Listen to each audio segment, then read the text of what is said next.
Did you guys like the conference?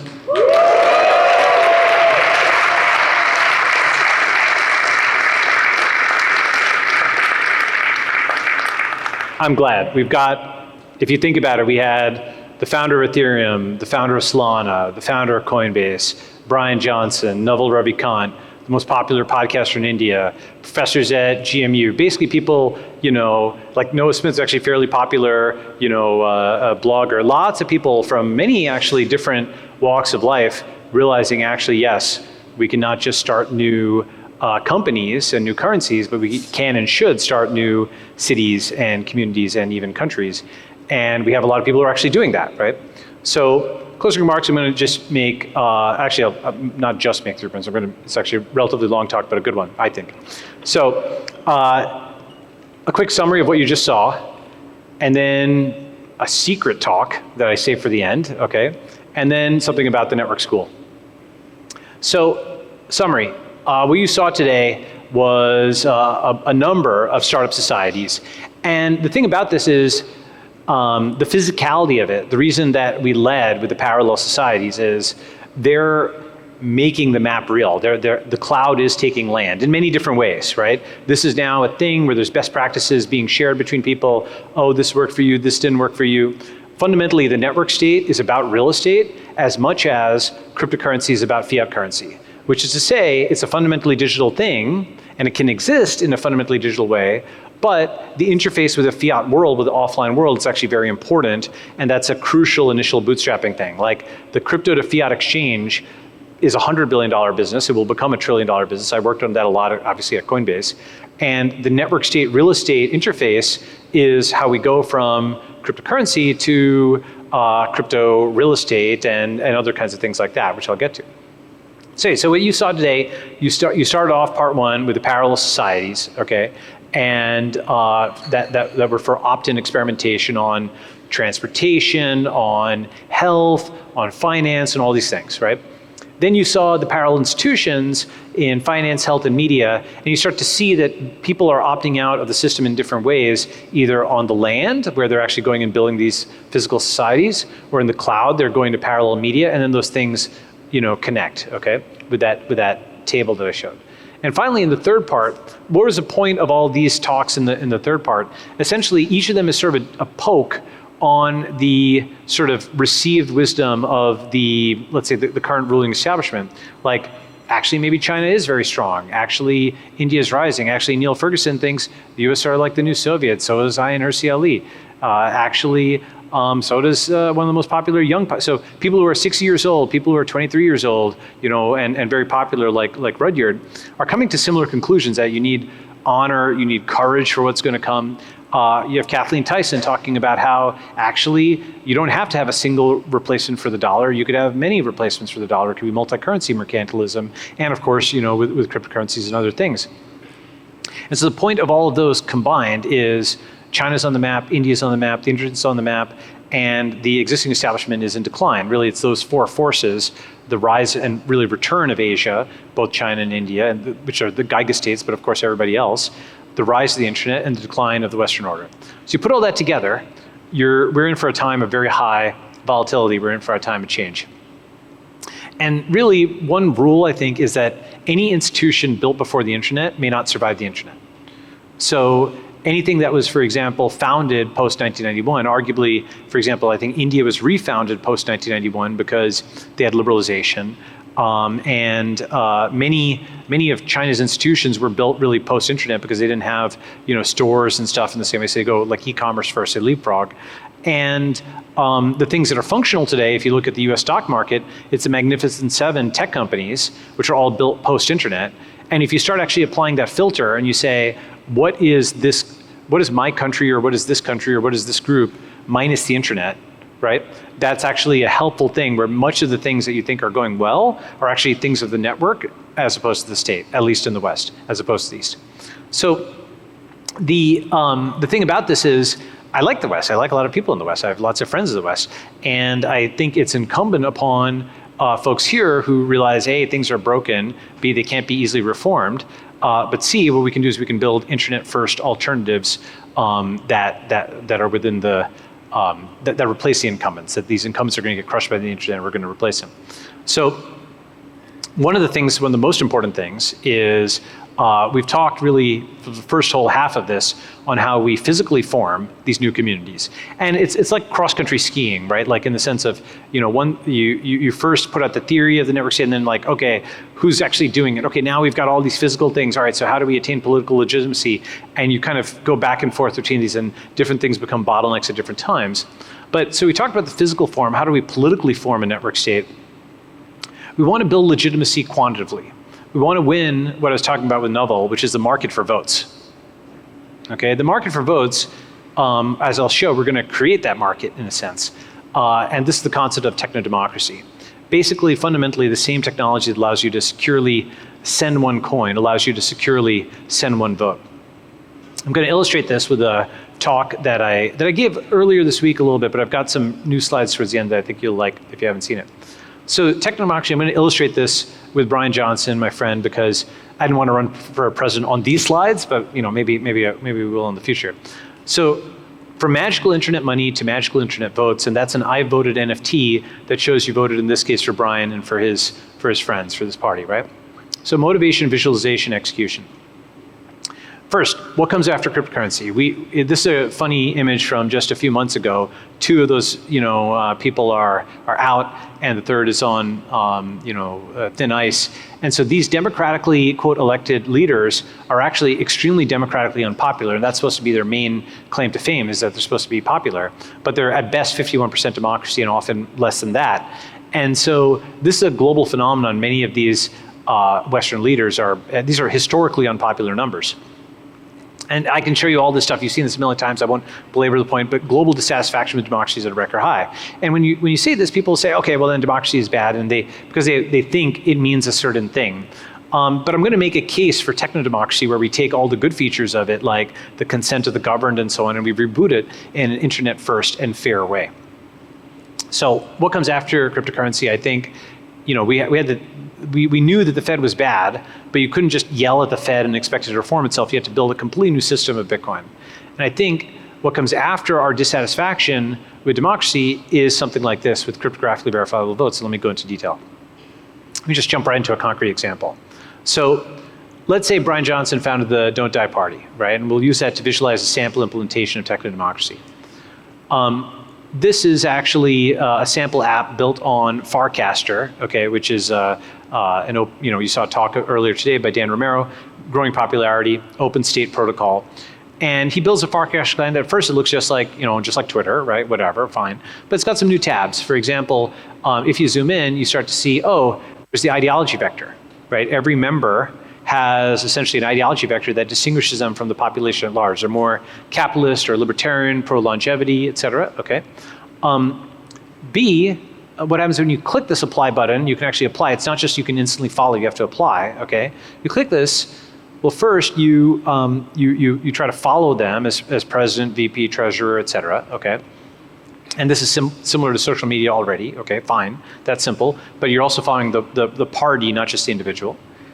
Second, you're funding the party, and this already starts air gapping what you're doing from a traditional political party. This is not Democrat or Republican where you just self-identify. This is actually something where you actually have to, in this case, pay $100 a year for snake oil. Haha, I know, I never get tired of that joke, it's funny. And then the free membership NFT. And so this requires capital and time commitment. But this is, now I'll show you the most important part, and this is the core concept of technodemocracy. And if you understand this, you understand the whole thing. And if you don't, or you're not technical, then ask an engineer, and they might get why it's important. So the third part is that you exercise the franchise by having an on-chain binding signature in a smart contract that gives partial control over a crypto wallet, okay?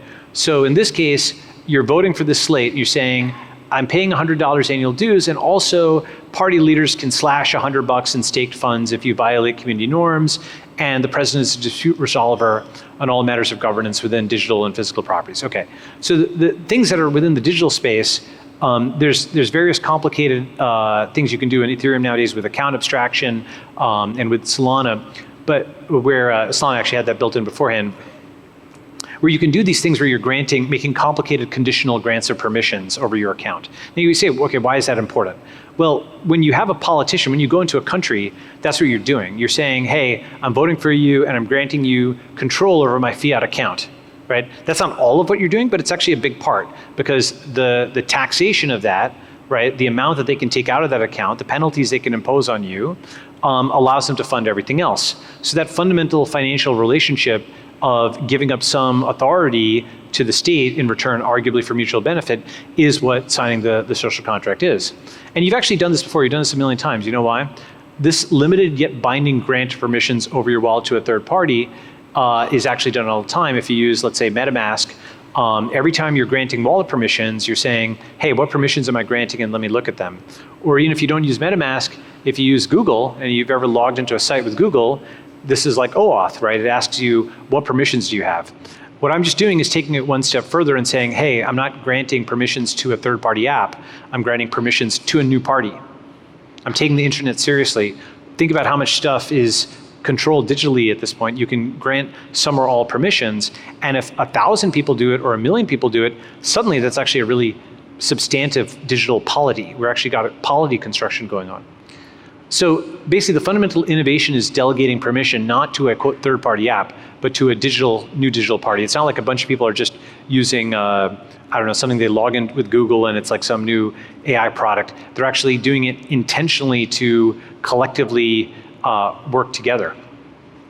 So one of the things about this is when you do this after you vote in Technodemocracy, and this, by the way, Technodemocracy, I mean as a term like cryptocurrency. There's different implementations of cryptocurrency.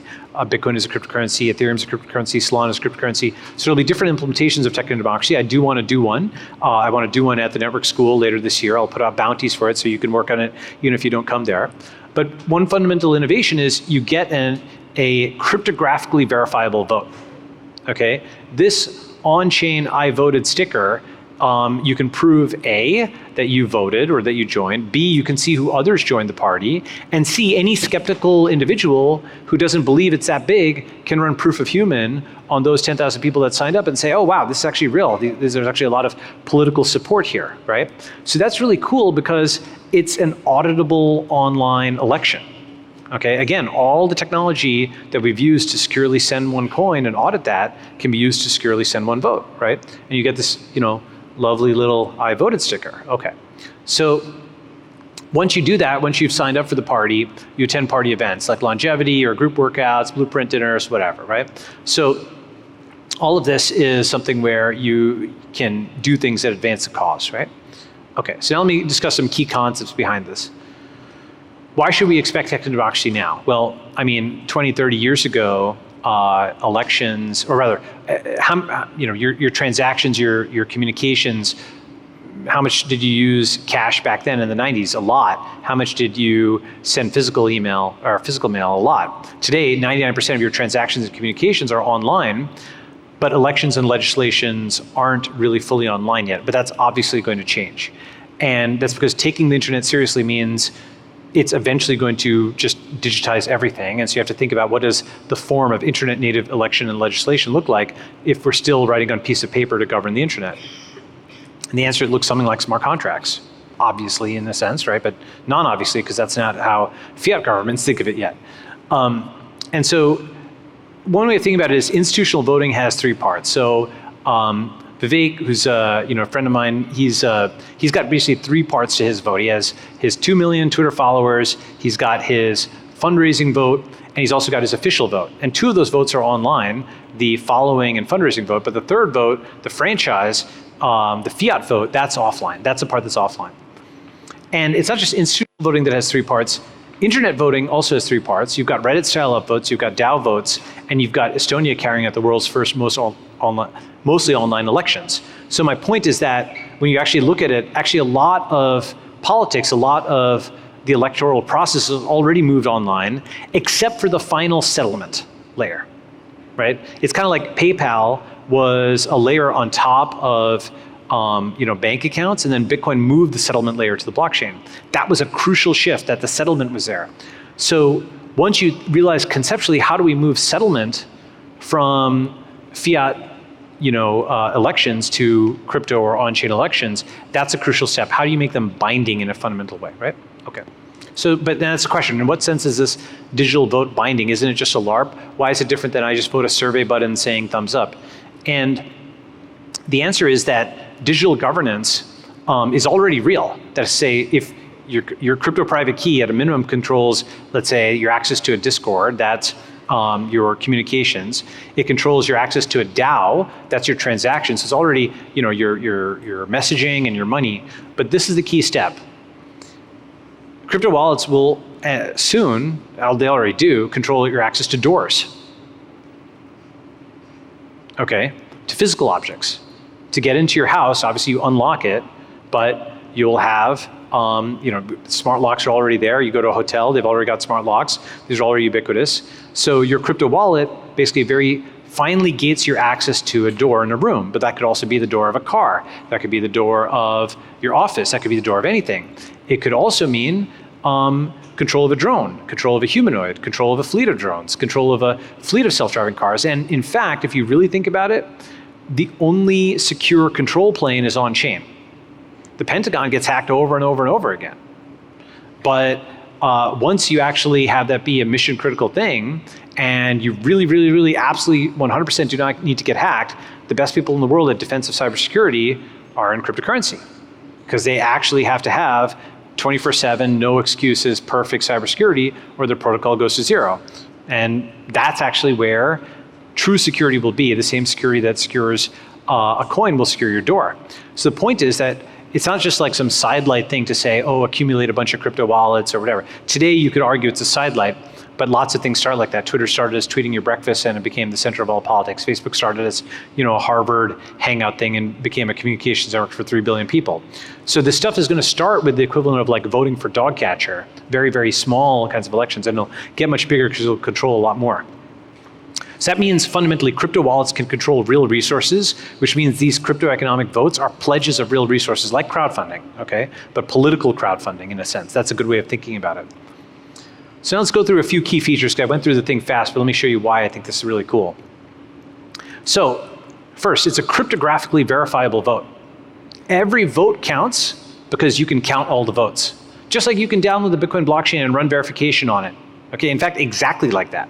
Because once you solve the problem of verifying one byte, you can verify a bunch more, right? And number two is it's a streaming vote. So this is actually important but subtle.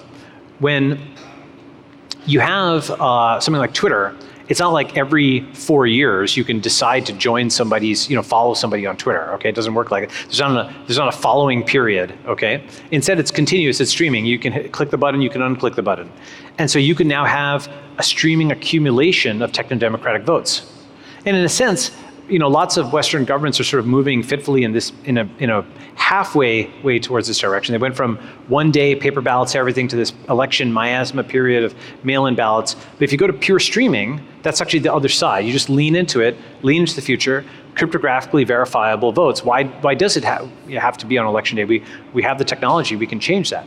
So when you have a streaming vote, you're just running for office all the time. It's like, it's like liquid democracy. This is more like Twitter, okay? And it means that you just lean into the idea of it's just the elections every day. Third, the social smart contract. So you take Rousseau's concept of the social contract, you take the modern implementation of smart contracts, and you put them together into something you explicitly sign, and it binds you and it binds the person on the other side. So politicians have binding campaign promises, like OAuth. Like if an app would dig into your stuff and do more than it had permissions on OAuth, that'd be really bad. Google would have to authorize that.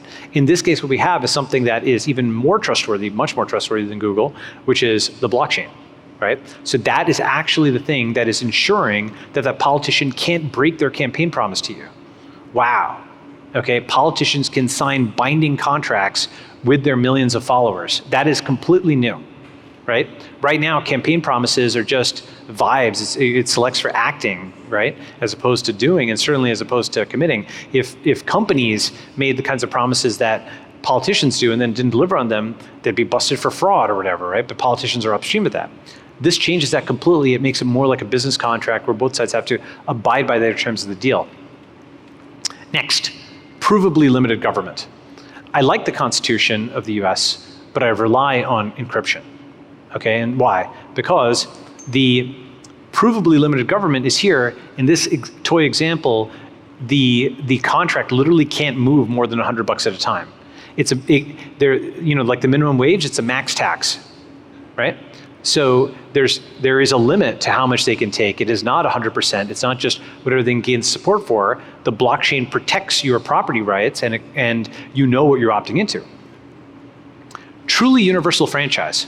So this is actually one of the core underlying concepts. Just like anybody on the internet can connect to each other, anybody on the internet can now technodemocratically vote for somebody else. You can form new polities in the cloud first, land last, but not land never, okay? Your friends who are 50 different nationalities, but all saying the same pro-tech, pro-capitalism, pro-internationalism values, they can all group together now, right? So truly universal franchise, so this solves the democratic recession. We basically put not just capitalism, but democracy on everybody's phone, okay? Technodemocracy. Now this is a big one, truly universal candidacy. Okay, so if you actually work out the math, the US is 4% of the world, and only maybe half of that could actually become president of the United States. You have to be like over 35 and a natural born citizen and so on and so forth. So 98% of the world cannot become president of the United States. That's inegalitarian. Is that democracy? Well, we can have 100% of the world become a president of a network state and technodemocratically legitimate themselves by saying, 3 million people voted for me on chain in this streaming vote, and I can prove it, and you can run the assessment, and you can see the proof of human, and you can see the real legitimate political support, and that they signed the binding social smart contract. This is really big. Truly new polities, that's what I just got at, is basically the fact that anybody can technodemocratically vote for anybody else on the internet means you can form new polities. Meaning like a group of people that agrees to be bound by the same leaders and laws. Digital delegation. So if you wonder who's in charge of this or that government, you don't need to wonder anymore because the permissions that are granted by a president to their VP or treasurer are themselves things that are auditable on chain, right? It's literally like account abstraction or something like that. It's similar to like a Google Doc. Here's the owner of the Google Doc. This person has edit privileges. They can be revoked. All that stuff is auditable, and you can turn that into something that's fundamentally digital.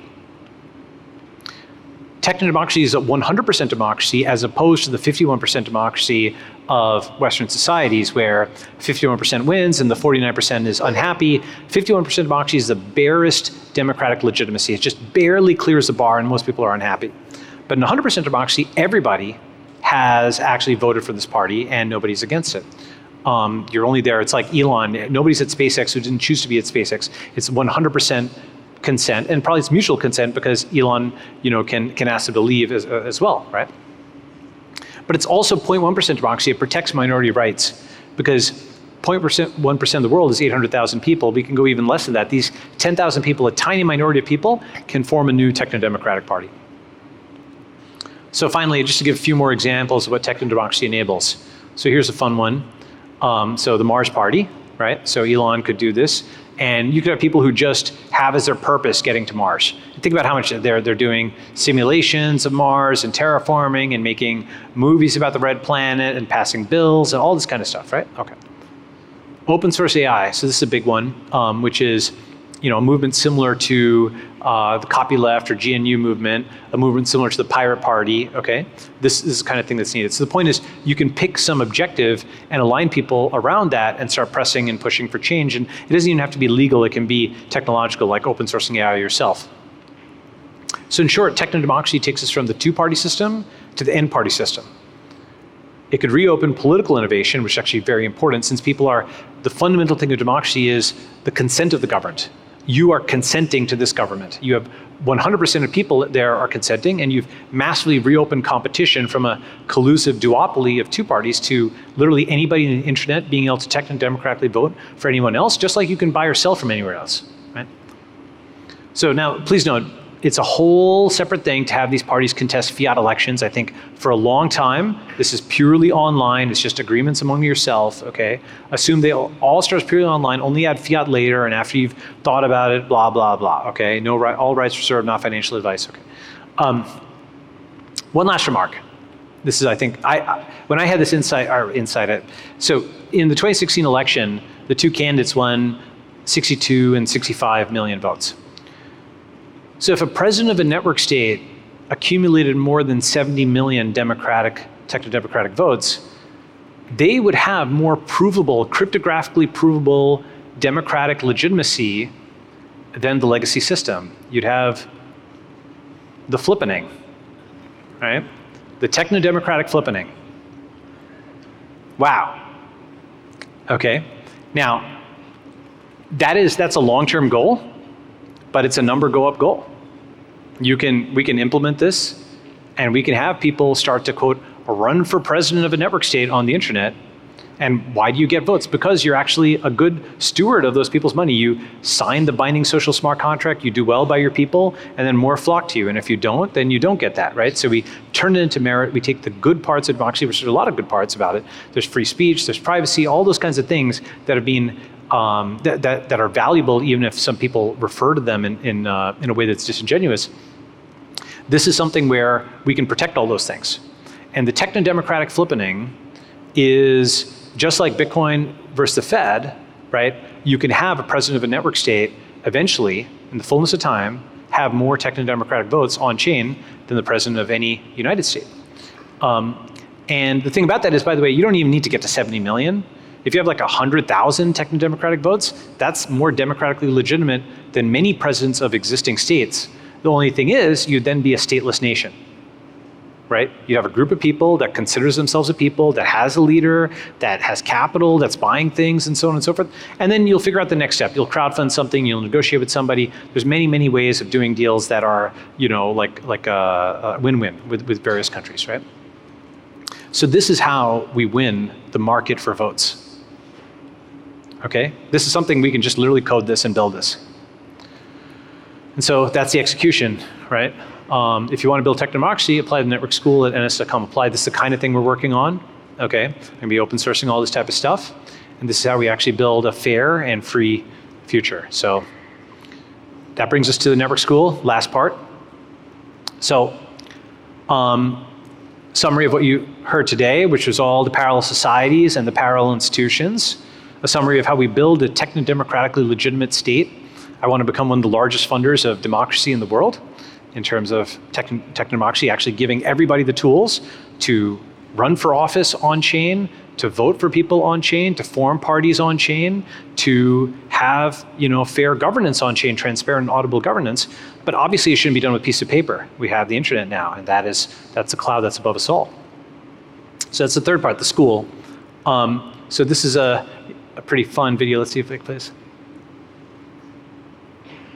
Pretty cool island. We do have a really cool island for the network school. It's nearby. And it is basically, there's lots and lots of territory we can just occupy. We've got 150 people there now. I want to get this to 1,000 people and then 10,000 people soon enough. We just want to nail it, then scale it. And as I mentioned, we had 3,000 plus applicants from 100 plus countries. And the thing about this is, if you guys are here, obviously you're interested in this kind of stuff. When Elon wanted to make electric cars happen, he called upon his audience and he said, hey, if you want to make electric cars happen, then put in a pre-order of a Model 3, and I might not deliver it for a few years, but the economic demand of it proves that, okay, it's smart for me to allocate capital and time and energy towards this. I can show the pre-orders to all of his vendors and so on and so forth. In much the same way, if you go to ns.com apply, $10 is like a standard review, $99 is priority review, okay? And just that demand, just showing that people want to vote against the system and vote for a better system and opt out, allows me to allocate the capital, just build out all this real estate. Because real estate is expensive, right? It just shows that it's a real thing. So if you want technopolitical reform, if you want new options, and by the way, one of the things about the network school is I don't think I have all the answers. It's a tech community that's meant to boot up tech communities. I'm there to do a first one that shows what it's like to boot up a internationalist and capitalist tech community. And then Others will come there, they'll have ideas of their own, and I can fund them or bless them or whatever, and they go off and do their own thing around the world, and we have 1,000 flowers bloom. Already, as I said, we have applications from 100 plus countries. So there's people, they're from Senegal and from Spain and all over the world, right?